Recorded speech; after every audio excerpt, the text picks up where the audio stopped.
vais peut-être faire pareil et je vais enlever le masque, ça ne vous dérange pas. Alors, moi, je suis Sabrina Charvel, donc moi, je suis donc moi, je suis co-animatrice du réseau RAN Copper, donc je vais vous en faire rapidement la présentation en complément, de cette présentation. C'est un réseau en fait qui accompagne les acheteurs pour introduire tout ce qui est achat éco-responsable dans leur procédure de marché public. Donc, en parallèle de cette mission, je suis directrice de la commande publique d'une commune, de la commune de Avranches, dans le sud de la Manche. Je travaille aussi sur des stratégies d'achat sur la communauté d'agglos du Mont-Saint-Michel-Normandie. Donc, concernant le RAN Copper, pour vous en faire une petite présentation assez rapide, puisque vous pouvez en bénéficier vous aussi pour pouvoir récupérer plusieurs données, puisqu'en fait c'est un centre de ressources assez riche. On effectue des formations, des journées régionales, des AMO aussi si vous nous contactez, des conseils minutes. Il y a eu des mises en place de groupes de travail thématiques, notamment sur la restauration collective en 2020. Et il y a aussi des comités de pilotage réguliers pour pouvoir mettre en place toute cette organisation. Donc il y a un site possible pour récupérer aussi des expériences d'acheteurs. Il y a eu un certain nombre de personnes qui ont été interviewées pour vous expliquer comment ils s'y sont pris pour mettre en place tout ça dans leur structure. Donc, je reviens juste au niveau des formations. Il y a une formation qui est prévue le 20 et le 21 octobre. Donc il y a encore quelques places si jamais vous souhaitiez. Donc on est plutôt sur l'explication générale de la commande publique, l'introduction, comment les rédiger pour pouvoir intégrer des produits locaux et des produits responsables et de qualité, mais un petit peu plus détaillés puisqu'on est sur 2 jours. Donc, au niveau il y a aussi une adresse mail, donc c'est l'adresse mail où vous pouvez poser vos questions si vous en avez, et si vous souhaitez éventuellement vous renseigner sur ce réseau. En fait, j'allais dire qu'actuellement il est gratuit, mais il est en refonte. Donc on est en train de travailler pour en faire une association, donc d'ici la fin de l'année, ça devrait peut-être basculer avec un système d'adhésion à la taille de la collectivité. Donc avant d'enchaîner sur la partie frein, levier et vraiment de rentrer dans le vif du sujet, je vais vous rappeler rapidement quelques petits zooms sur la loi Egalim, celle à laquelle vous êtes confrontés. Donc ne vous faites pas mal aux yeux avec toute cette diapo. L'idée c'était juste de vous reparler des 50% de produits de qualité et durables, dont 20% pour les produits biologiques, donc pour la restauration collective. Donc vous êtes majoritairement des collèges et il me semble qu'il y a des communautés de communes. Donc vous rentrez bien dans les cases de ces directives. Donc des petites nouveautés qui sont apparues à la fin de l'été avec la validation de la loi climat et résilience, puisque l'expérimentation du menu végétarien est devenue périn. Et aussi l'introduction de 2 catégories qui rentrent dans le décompte des 50%, notamment le commerce équitable. Donc ça c'est une petite nouveauté qui n'apparaît pas du coup sur cette slide. Il y a aussi les produits acquis sur leur performance en matière d'environnement et d'approvisionnement direct, qui sont directement intégrés du coup maintenant dans ce comptage de 50%. Donc là, on va parler un petit peu des freins qui pourraient handicaper pour pouvoir mettre en place des produits de qualité, pour les repérer et surtout essayer de les lever, puisque c'est le but de l'intervention, de vous présenter plusieurs outils pour pouvoir les mettre en place. Donc alors les habitudes, c'est la première chose. Ça semble peut-être un petit peu évident, mais on a tous nos habitudes de travail, dans le rythme de la vie, etc. Donc c'est au niveau des approvisionnements, on a nos fournisseurs locaux, on a nos recettes. Et au niveau des pratiques culinaires, on a les habitudes de repas par rapport à nos convives, etc. Donc ça c'est un petit point sur quoi il est possible de travailler pour déjà commencer à améliorer et pouvoir bénéficier de ce type de denrées. Donc il y a aussi au niveau de la réglementation, puisqu'on est assez contraint dans les cuisines sur le point sanitaire. Et la commande publique. Alors, au premier abord, la commande publique, elle paraît être un cadre très réglementaire, très rigide, mais depuis un certain temps, et notamment depuis le décret et l'ordonnance de 2014-2015 sur les refontes, il y a une intégration très forte du développement durable et pas mal d'assouplissement pour pouvoir mettre en place toute cette qualité et notamment le local. Sachant que le local, clairement, le code l'interdit, mais on a beaucoup de possibilités pour le détourner et le mettre en place. Donc il y a la méconnaissance des opérateurs locaux, donc c'est pareil, ça bouge pas mal. En Normandie, on a pas mal d'opérateurs qui se développent, donc c'est comment faire pour ne pas, sans trop perdre de temps, pour pouvoir avoir une vraie connaissance de son territoire et savoir quel type de denrées, comment elles peuvent nous être fournies, est-ce que c'est des petits producteurs, des grands producteurs, du bio, etc. Donc c'est vraiment comment essayer de travailler pour bien connaître son territoire. Et le prix. Donc on va en parler un petit peu plus précisément. Donc en fait le prix, globalement, en fait, on est quand même sur des augmentations de coûts, si on prend sur juste l'achat pur, entre 20 et 40% en moyenne sur des produits biologiques. Donc l'idée, c'est d'essayer de travailler sur ce surcoût. Donc au niveau de l'écriture, de la préparation de nos pièces, on va pouvoir se poser un certain nombre de questions et de travailler notamment sur les produits de saison, c'est-à-dire aller vers des saisonnalités, ne pas aller commander des tomates hors saison, etc. Enfin voilà, se concentrer vraiment sur ce que peut nous fournir notre territoire par rapport à la saison. Les produits frais et locaux de qualité de manière. Donc limiter le gaspillage, ça va être travailler sur les grammages, mettre en place des menus équilibrés. Donc là, on est plutôt sur le plan national de nutrition et de santé. Donc là, avec notamment une diversification alimentaire. Donc là, ça va être retravailler les recettes, amener des nouveautés. Je pense au poire poché. Voilà, vous savez sans doute beaucoup mieux que moi tout ce qui est possible de développer. De travailler aussi donc, précisément sur les grammages. Donc il y a des recommandations que vous utilisez ou pas. Donc pour ceux qui voudraient avoir une sécurité, il y a le GEM-RCN.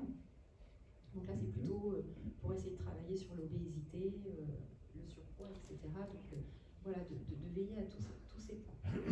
Il y a aussi la mise en place d'un plan alimentaire. Donc là c'est de travailler sur une projection de menus, alors peut-être par mois, après ça dépend de comment vous travaillez, des fois c'est trimestriel, ça peut être sur 2 semaines, etc. Donc c'est de faire ces projections. Et privilégier une introduction régulière et progressive. Donc voilà, comme on est sur des augmentations qui peuvent vite monter si on ne travaille pas tous ces leviers, l'idée c'est de les faire de manière régulière, donc en commençant par les produits qui semblent les plus faciles à introduire, puisqu'il y en a certains qui sont déjà bien ancrés, je pense aux pâtes, au riz, etc.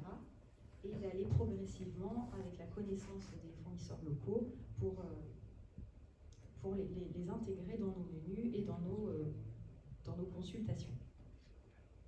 Donc il y a aussi le développement des repas alternatifs ou semi-alternatifs. Donc là, on est plutôt sur la diminution des denrées à coût assez élevé. Je pense du coup à la viande, donc je pense aux spaghetti carbonara, des produits de ce type, où on peut, sur du semi-alternatif, faire du moite-moite, donc diminuer ces recettes en viande, intégrer des protéines végétales, pour essayer de maîtriser ces coûts, ou alors partir carrément sur des repas alternatifs avec des risottos, etc. Donc tout ça intégré dans son plan alimentaire. Donc c'est un petit peu tous ces leviers sur quoi il va falloir s'interroger pour travailler sur le surcoût. Ah oui,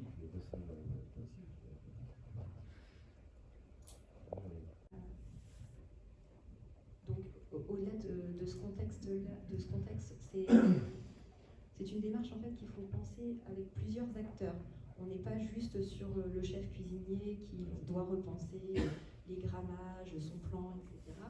C'est avant tout quelque chose qui doit impulser d'une démarche politique, d'un souhait.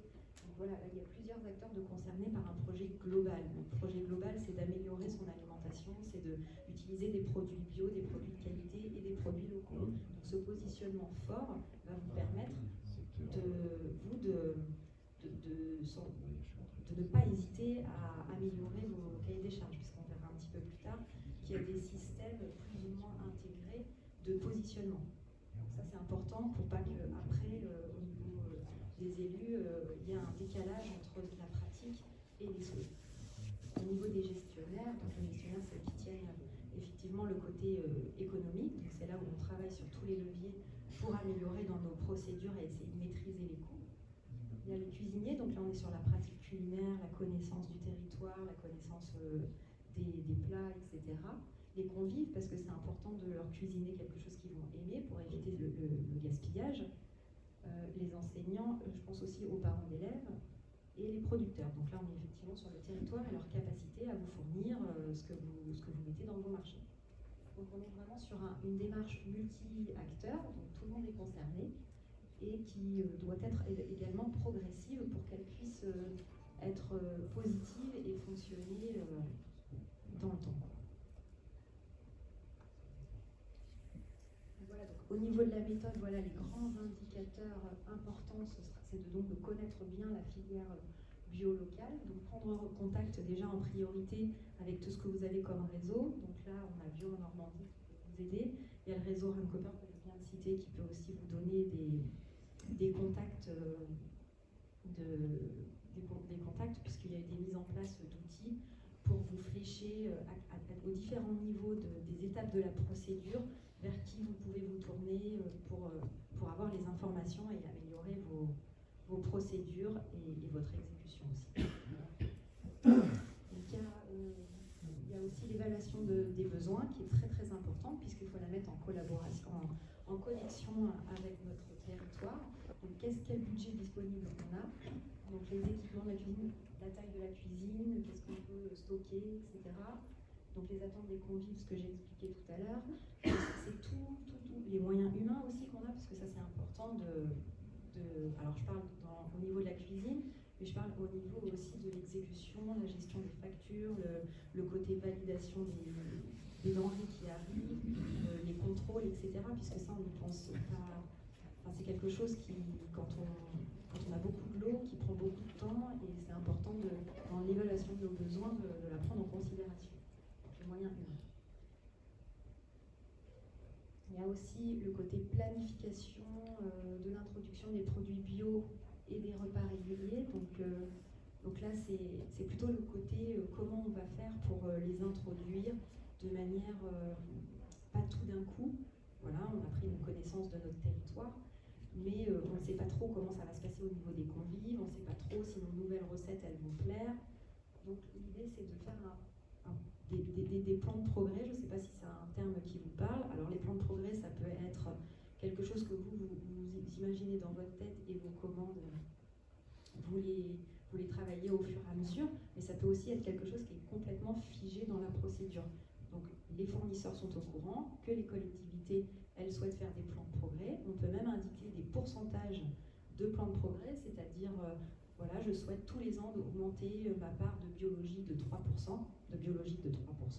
Donc eux, ça va avec des rencontres régulières possibles, figées dans le contrat, ce qui va leur permettre aussi de garder une connexion avec vous, de toujours être dans l'amélioration de votre, mais encore une fois, organisé dans la procédure, donc possible et réglementaire, juridiquement légale, d'une manière légale, quoi. Et de cette manière, ça leur permet aussi de vous apporter, dès le départ, sur vos bordereaux de prix, sur vos apports en denrées alimentaires, d'avoir anticipé ce plan de progrès, quoi. Attendez.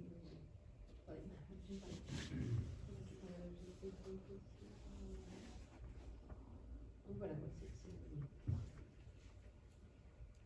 donc aussi, alors donc bien préparer sa procédure.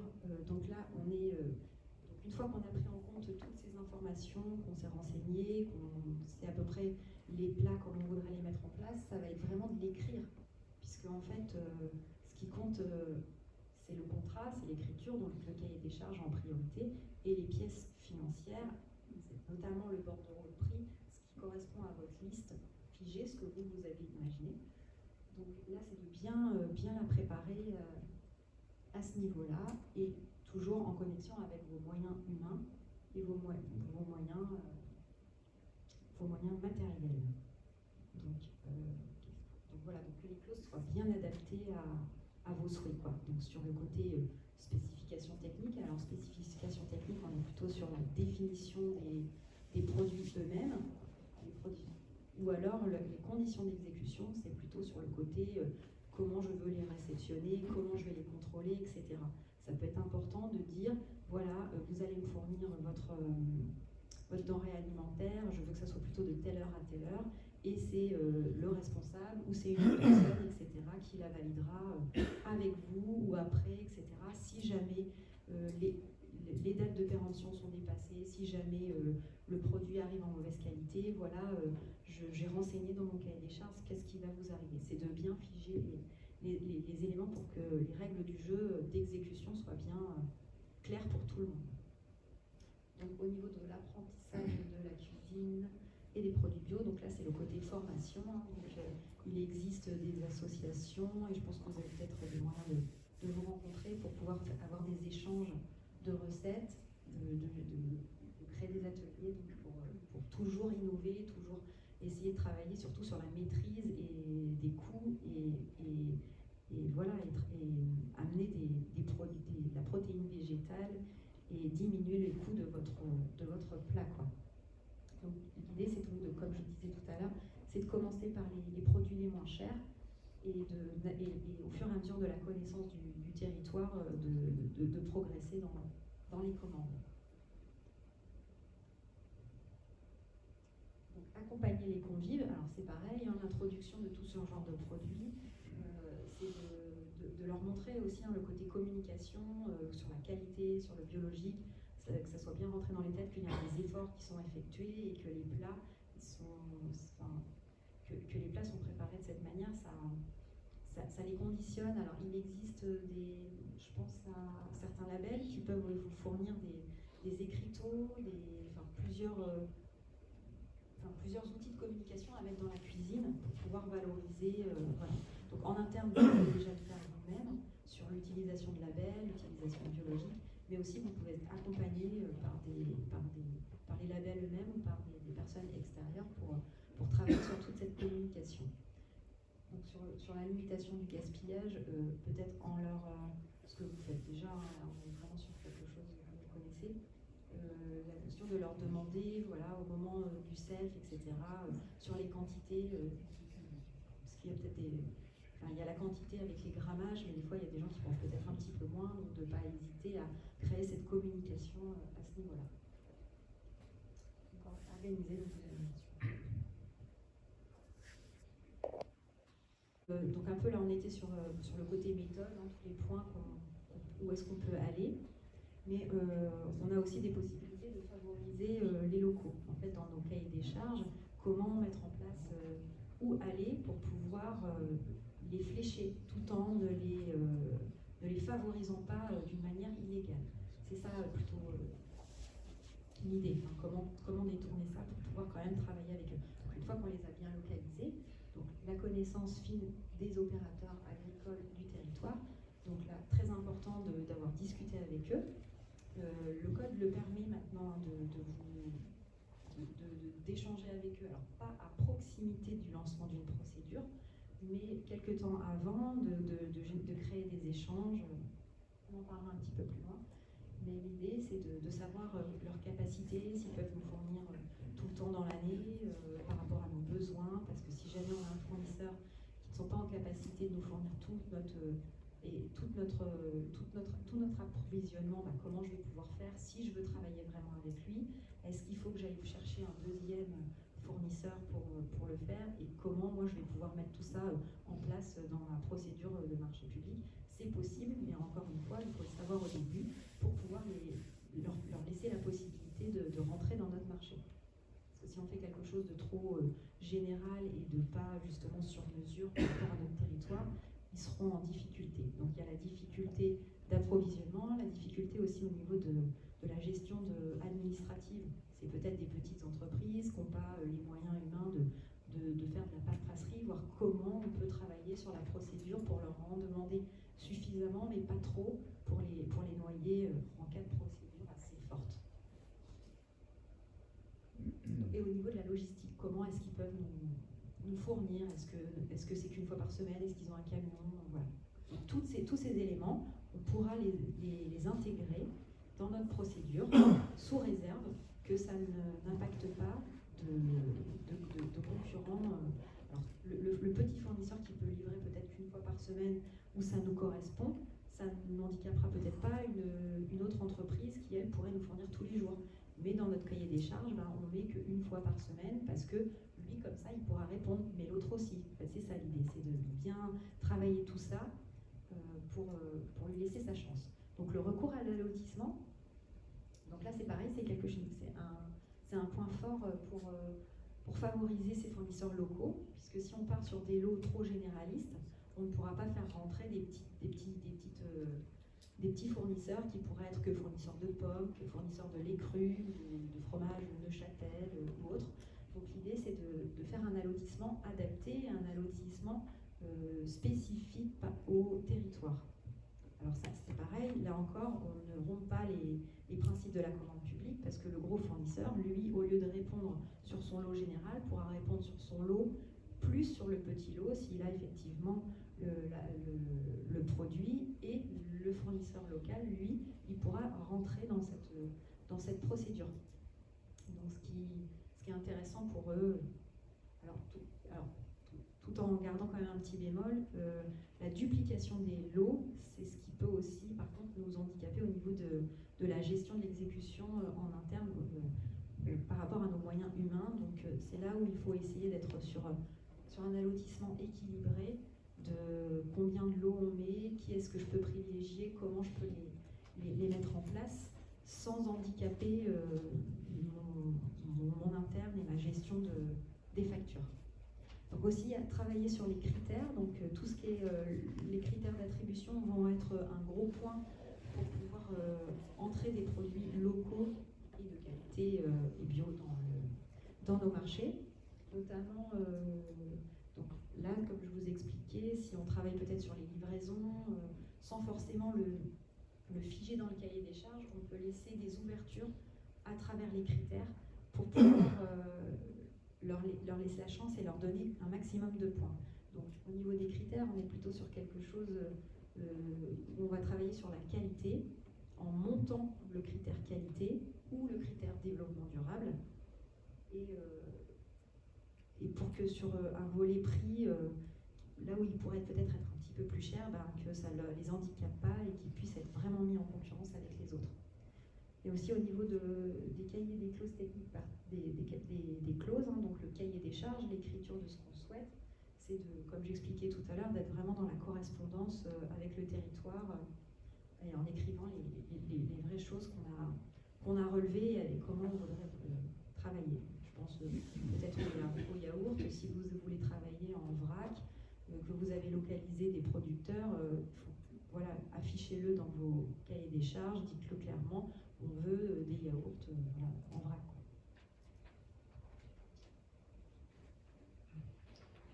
Alors, donc avant de... Alors là, c'est un petit rappel, une petite prise de connaissance pour ceux qui ne font pas trop de procédures, sur les types de procédures que vous allez pouvoir mettre en place. Donc en gros, alors là c'est pareil, il y a beaucoup d'informations. Je vais juste vous parler que nous, on se situe au niveau des fournitures. Donc c'est la première ligne en fournitures et services.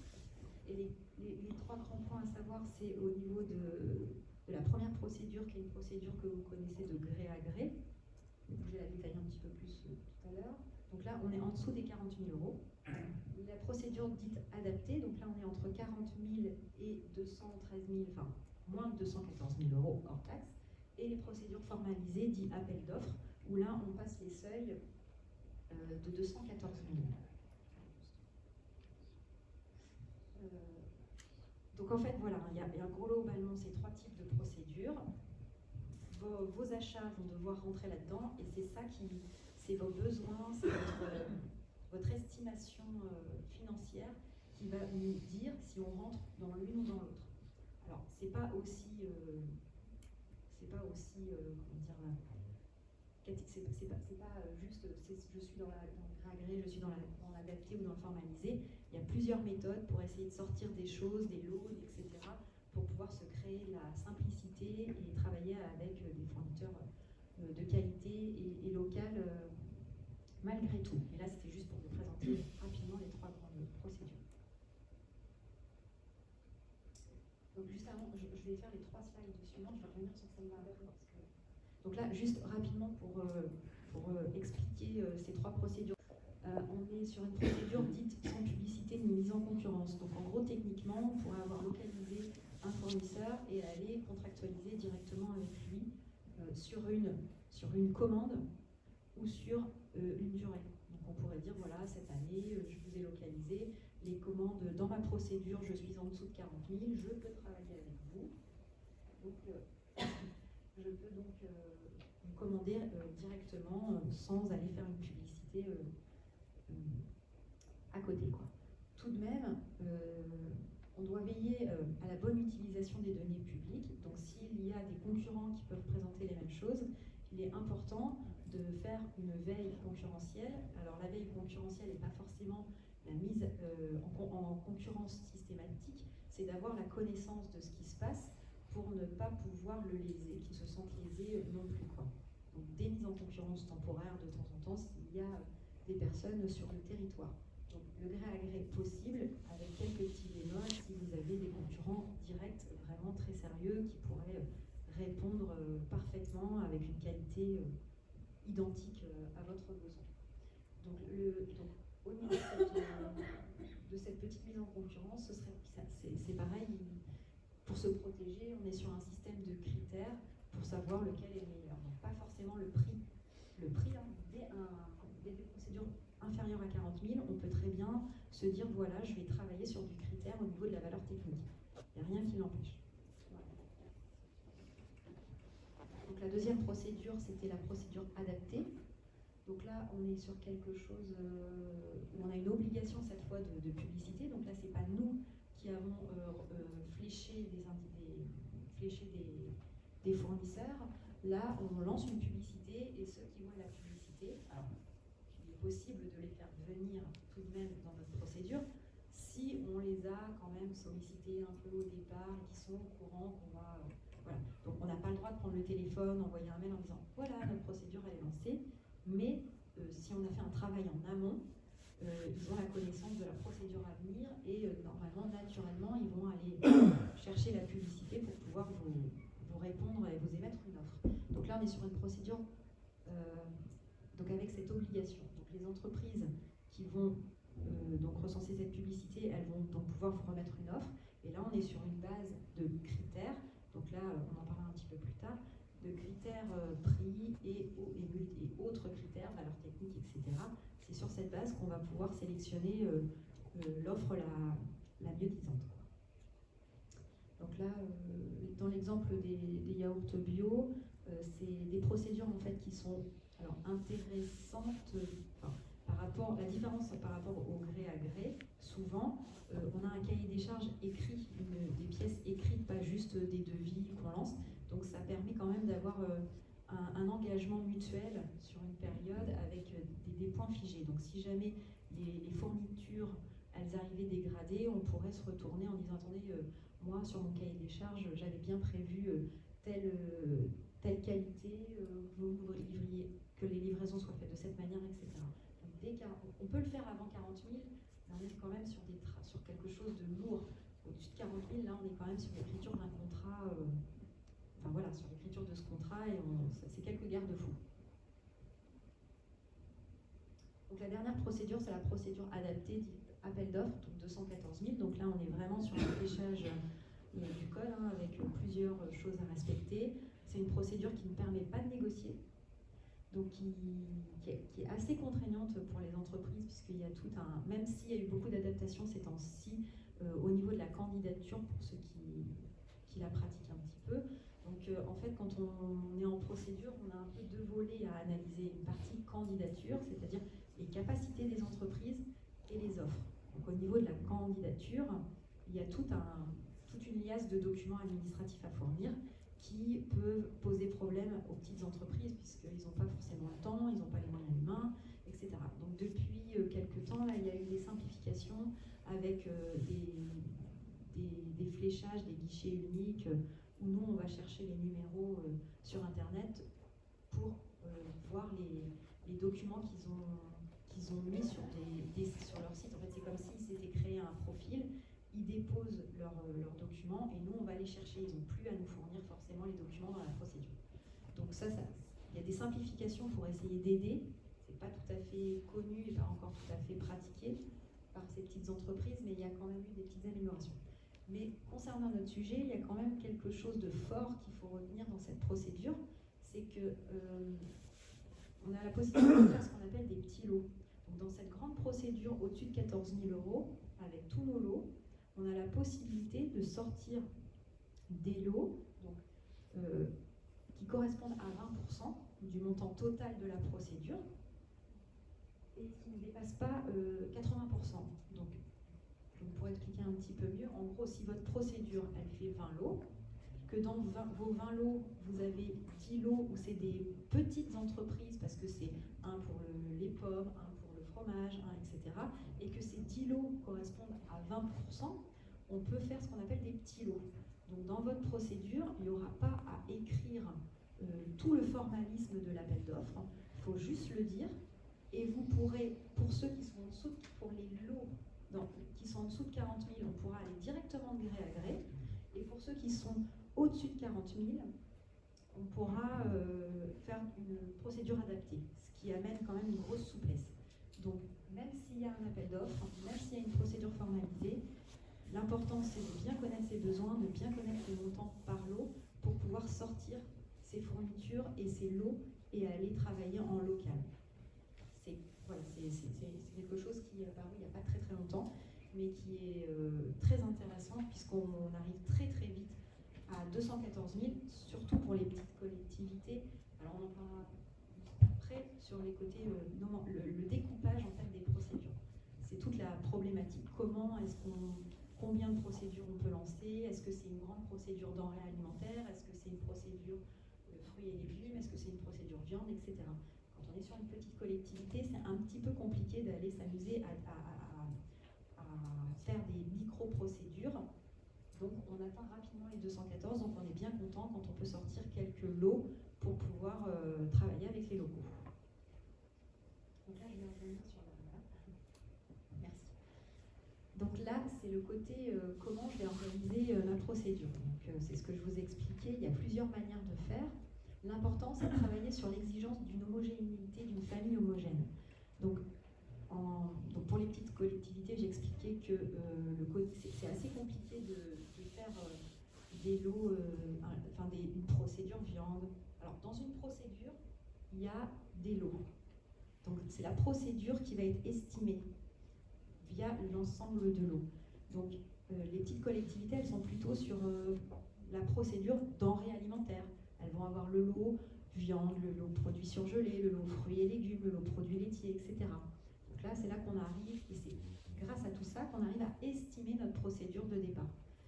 Mais on pourrait très bien imaginer, avec une portée politique forte, vouloir travailler plus fort en local, plus fort au niveau des produits bio, etc. Et donc d'aller sur une nomenclature, puisque c'est le terme, beaucoup plus découpée, en créant donc, ces procédures viande par exemple, procédure fruits et légumes, etc. Et dans chaque procédure, on pourrait avoir un lot viande de veau, un lot bœuf, un lot bœuf bio, etc. etc. Voilà, c'est l'affinage, le découpage, etc.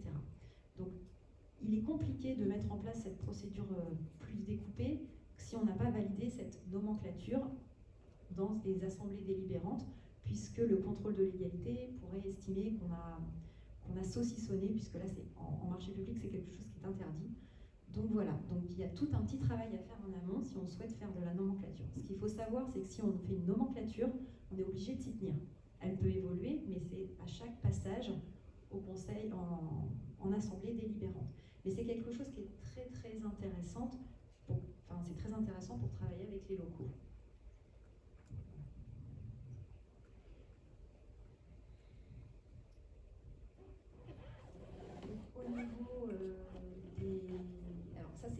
petit zoom pour aller un tout petit peu plus loin sur les procédures. Donc les procédures, ça va être j'ai combien d'argent, je peux aller vers le direct, je peux aller vers une procédure adaptée simple et je dois aller vers l'appel d'offres. Mais une fois qu'on a fait ça, dans les outils de la commande publique, il y a plein de techniques d'achat. Et là, c'était juste pour vous expliquer très rapidement qu'il y a la technique la plus utilisée, c'est, avec le mot un peu barbare, c'est les accords cadres à bon de commande. Donc, ex-marché à bon de commande, donc c'est votre liste, votre bordereau avec ou par le catalogue qui correspond avec ce type de procédure. Il y a d'autres procédures, mais l'idée c'était pas forcément de vous faire le catalogue et de vous en parler, c'était juste de vous expliquer celle qui correspondait mieux à vos besoins. Donc dans cet accord cadre, il y a encore 2 sous-catégories. Donc l'accord cadre qu'on appellera mono-attributaire, c'est quand on fait un lot et qu'on souhaite contracter qu'avec un seul titulaire. Donc on connaît notre territoire, on sait qu'on va avoir l'approvisionnement suffisant, il n'y a pas de difficulté par rapport à l'écriture. Du coup, on n'a pas besoin d'aller contracter avec d'autres personnes, donc on fait une procédure pour avoir un seul titulaire qui nous fournira, selon notre fréquence, selon nos besoins sur la période prévue dans le contrat. Mais on peut aussi faire une commande polyattributaire, c'est-à-dire sur un lot, avoir plusieurs titulaires. Alors ça, c'est intéressant quand par exemple, comme je disais, on a ces problèmes d'approvisionnement, on a localisé 2 prestataires locaux et qu'on ne veut pas forcément choisir et on sait qu'à eux 2, ils arriveront à nous fournir. Donc l'idée, c'est de faire passer une procédure polyattributaire. La seule contrainte de cette procédure, c'est que, alors, ça peut être une contrainte, on peut les remettre en concurrence régulièrement, malgré qu'on les ait. C'est un vivier d'entreprises en fait, qu'on a mis dans un cercle et qu'on veut remettre en concurrence sans refaire de procédure. Donc là, ça nécessitera un peu humainement des remises en concurrence. Mais on peut aussi mettre une règle du jeu dans notre procédure et dire voilà, l'entreprise A, elle me fournira, je ne sais pas moi, de janvier, les mois de janvier, mars, avril, etc. Et l'entreprise B, elle me fournira, etc., etc. Ou alors l'entreprise A me fournira toute l'année, mais l'entreprise B, elle me fournira quand l'entreprise A sera en vacances. Voilà. En fait, en fonction des lots, en fonction des fournitures, l'idée c'est de caler une règle du jeu pour pouvoir travailler facilement et sans se créer trop de contraintes et pas faire une usine à gaz avec ses fournisseurs. Donc là, ce que je disais, voilà, le bon de commande, c'est la technique courante au niveau de l'achat. Et sur l'accord cadre, on est plutôt sur des marchés qui sont sur 4 ans. Donc ça peut être 4 ans ferme, mais ça peut être du renouvelable. Donc souvent, on fait une année, renouvelable 3 fois, ce qui nous laisse la possibilité de sortir sans frais de la procédure si on le souhaite. Voilà, j'ai évoqué les marchés subséquents, mais ça, c'est une autre technique. C'est plutôt quand on ne connaît pas très bien son besoin, c'est un petit peu plus complexe à mettre en place. Un peu plus précisément, on va aller sur les leviers, sur les outils, puisque comme je vous l'ai expliqué, depuis quelques années, il y a eu des ouvertures, des outils facilitants pour pouvoir travailler avec ces locaux, quoi, et avec ces fournitures biologiques et de qualité. Donc je rappelle qu'il y a 3 grandes choses à garder en tête.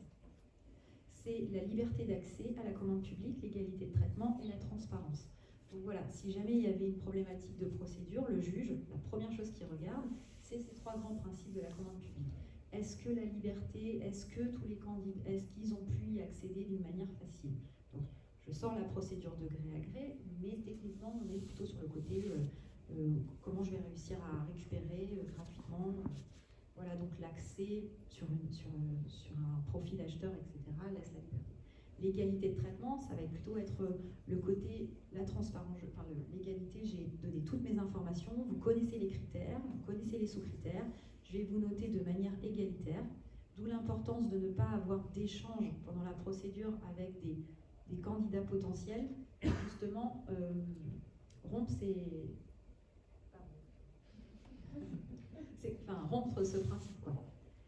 Et la transparence, c'est de donner à tout le monde les mêmes informations, que tout le monde puisse répondre de la même manière. Voilà. Dans le but ultime, c'est quand même la bonne utilisation des deniers publics et l'efficacité de la commande publique. Donc là, en gros, donc là, on est sur plutôt l'organisation d'une procédure. Donc on peut noter globalement 3 étapes. Donc la phase plutôt préparation, la phase amont. Donc là, il y a, alors c'était juste pour vous montrer que le code il met en place des choses aux différents niveaux, aux différentes étapes pour vous aider à amener tous ces éléments dans vos procédures d'achat. Donc dès la préparation, on va pouvoir le faire avec le sourcing, on va en parler un petit peu plus tard, dans la préparation des définitions des besoins, donc on est plutôt sur le côté spécification technique, est-ce qu'on met des labels, comment on définit la qualité, voilà. Le travail sur l'élaboration du cahier des charges, donc là c'est le côté allotissement, comment j'allotis, combien je mets de l'eau, donc après un travail plus spécifique sur les spécifications techniques, au niveau des critères, et puis aussi sur les conditions d'exécution. On va détailler un petit peu plus. Donc ça, le sourcing, c'est quelque chose dans ce domaine qui est incontournable. C'est un outil qu'il faut vraiment intégrer dans vos pratiques, plutôt en forme de veille, quoi, que vous soyez au courant de tout ce qui se passe sur votre territoire et surtout que vous puissiez les contacter. Donc on contacte les entreprises, on essaye, alors on n'est pas dans l'écriture du cahier des charges, je contacte, voilà j'ai un marché à lancer, est-ce que tu peux m'aider à faire mon CCTP? Non, l'idée c'est de bien connaître leurs capacités, qu'est-ce qu'ils fournissent, comment, etc. pour qu'on puisse justement faire ce découpage de l'eau, ce découpage de cahier des charges, et enfin cette définition de cahier des charges bien précise. Voilà, donc il y a aussi le côté réseau et association d'aide qui peuvent vous aider à travailler sur ce sourcing. Voilà, donc ça c'est une partie quand même qui est très importante, qui va vous permettre de faire progresser vos cahiers des charges radicalement, quoi. Puisque c'est, comme je l'expliquais, chaque territoire est différent et le contact va affiner au fur et à mesure du temps, donc d'une manière progressive, vos besoins et faire quelque chose de performant et surtout remplir la contrainte réglementaire des 50% de produits SICO et de 20% de bio à minima à partir de janvier prochain. Donc là, au niveau du sourcing, voilà, donc là il y a donc le site internet de Manger Bio en Normandie. C'est un exemple de sourcing que vous pouvez aller chercher, alors pas forcément au contact direct, mais par internet, il y a quand même un certain nombre d'outils. Donc voilà, là on est sur quelque chose qui va vous présenter un catalogue, plusieurs fournisseurs, etc. Donc là vous aurez déjà des données, vous pouvez avoir des données via internet pour ensuite aller discuter avec les fournisseurs. Donc là par exemple, on va retrouver des fiches techniques avec des grammages pour essayer de travailler. Et là, vous verrez qu'il y a des préconisations et qu'il est possible de travailler sur des produits de grammage peut-être plus petits, comme des pommes un petit peu plus petites, etc., qui nous permettront de maîtriser les coûts, etc. Donc il y a des outils intéressants comme celui-ci. Donc il y a aussi l'outil, donc l'allotissement que j'ai déjà évoqué. C'est vraiment un axe très fort qui est intégré dans la commande publique. C'est d'ailleurs dans le code de la commande publique, l'allotissement est évoqué comme la règle. Si on n'allotit pas, il y a plutôt des volontés fortes de justifier pourquoi est-ce qu'on n'allotirait pas. Donc là, c'est pas trop notre cas, là c'est plutôt allotir, mais jusqu'à combien on va allotir, combien de l'eau on va faire. Donc l'importance, c'est donc, voilà, une petite redite, c'est le côté connaissance de toutes ces filières régionales et surtout de rendre les lots attractifs pour qu'il y ait le maximum de fournisseurs et surtout nos locaux dans la boucle.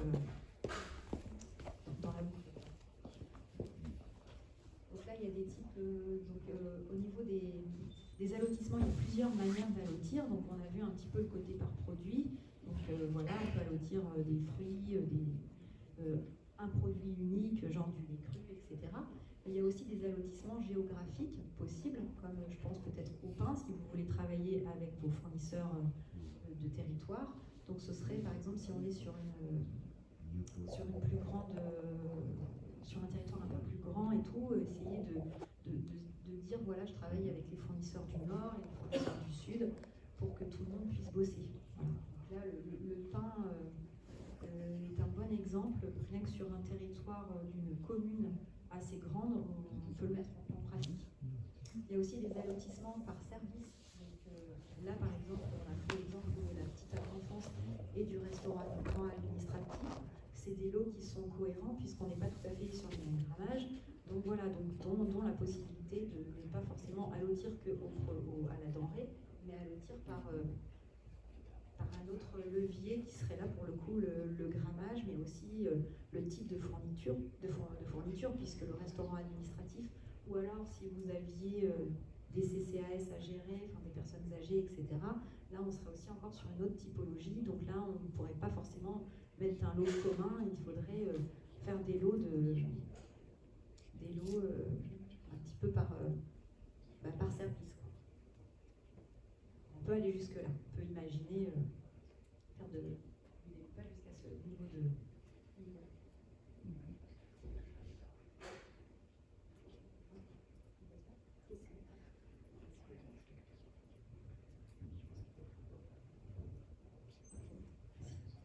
Donc là, autre outil fort du code, c'est comment est-ce qu'on va mettre en place nos souhaits ou nos exigences dans le cahier des charges.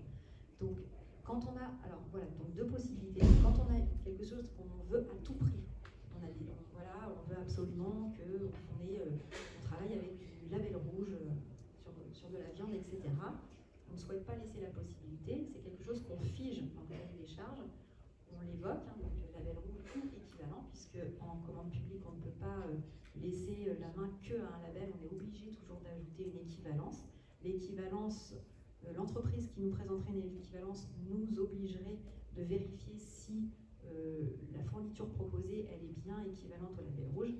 Ce n'est pas toujours simple, je vous rassure, souvent quand on propose un label, c'est le label qui présente, en tout cas en denrée alimentaire.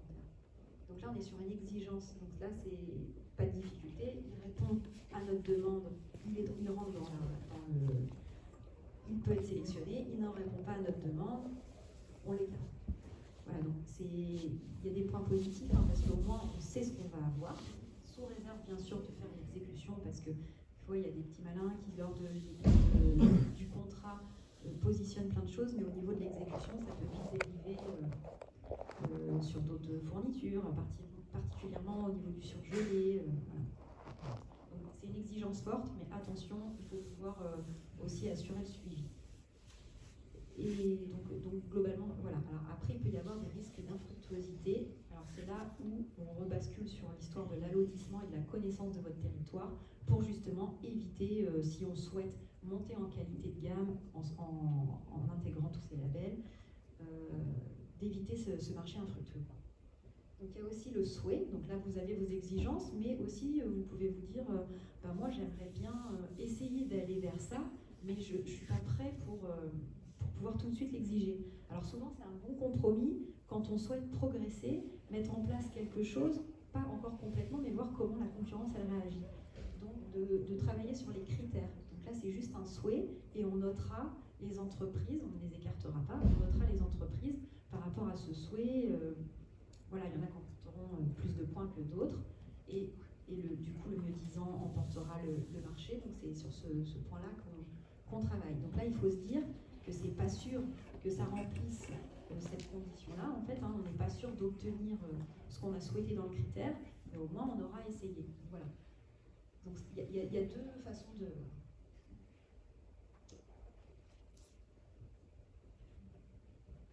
Voilà, donc au niveau, donc là je rebascule sur la partie exigences. Donc les exigences, elles sont traduites par ce qu'on appelle les clauses.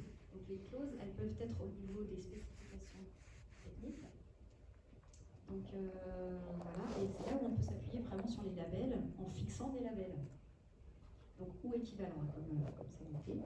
Donc là, il faudra donc l'intérêt, hein, c'est que grâce à ça, on aura des moyens de preuve, on pourra les juger les uns par rapport aux autres. Donc au niveau des labels